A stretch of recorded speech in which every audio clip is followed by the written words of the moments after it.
Hi everyone, I'm Law of the West, and I have some leaked information about the next batch of ships that are going to be made available during or around this upcoming CitizenCon and when the Intergalactic Aerospace Expo is going to be held. The first one is the MISC Starlancer. And its focus is going to be on exploration, and it'll have three variants. The first is going to be the standard Starlancer, and then it'll have the Starlancer BLD, and the last one is going to be the Starlancer Max. And all three of them will have features that includes having a cargo grid, a seat for controlling a drone, a docking collar, an elevator, an entrance ramp, and airlocks. And their loadouts are going to consist of dual size 4 laser cannons that are controlled by the pilot, 2 remote turrets with size 4 laser repeaters, and 4 size 4 missile racks. And its SCM speed is 143, while its nav speed is going to be 983. And its maneuverability is going to have a 32-degree pitch, 32 degrees yaw, and have a 68.8-degree roll speed. And from its stats, it sounds like it's trying to be a new competitor with Akani, but with worse pilot weapons and better turrets.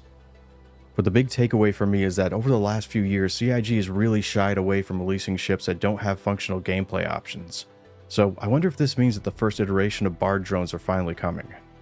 And that would be very interesting, especially if one of the sitcom panels ended up being all about drone gameplay. And next we have the Miss Fortuna.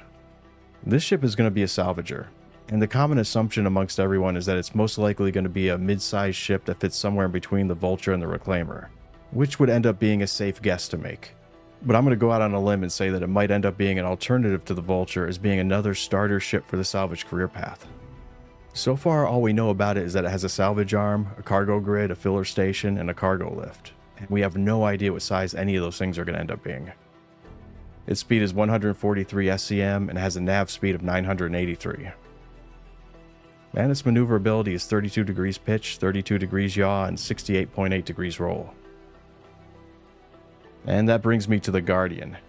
Now, out of all of these leaked ships, this is the only one that I actually have an image of. The jumbo-sized Fury has an SCM speed of 213 and a nav speed of 1,225. Its maneuverability is going to have a pitch yaw and roll speed of 37.5, 37.5, and 130. And it's going to have two variants, the standard Guardian and the Guardian QI, which everyone is saying is going to have some kind of quantum interdiction abilities, but that is unconfirmed. And the last ship on this list is the Crusader Intrepid, and they ended up showing us a silhouette of this ship as well. And this is going to be an entry-level ship that has a focus on utility, but can be used for light cargo hauling and has some light combat skills. It'll have all size 1 components and a 10K quantum fuel tank for long-range travel. Its handling speed is 227 SCM and it has a nav speed of 1,225. While its maneuverability, pitch yaw, and roll speeds are 48 degrees, and 145. So the way it sounds, this is going to be a well-balanced starter ship that can do a little bit of everything. We also have some leaked information about a few new vehicles, and they're the Greycat CAV and CSV. Its internal components includes having a missile rack, cargo system, and controllers. And some people were trying to compare it with the Cyclone AA, but I'm not really convinced of that. And the biggest surprise for me was if this information pans out to be correct, then it's going to be the first Greycat vehicle that actually has a dedicated weapon. Another thing about this that I found a little odd is when it comes to ground-to-air platforms, we already have the AA, the G12A, the Storm AA, and the Ballista. So I'm curious what it is about this vehicle that it's supposed to bring to the table that these other ones don't have.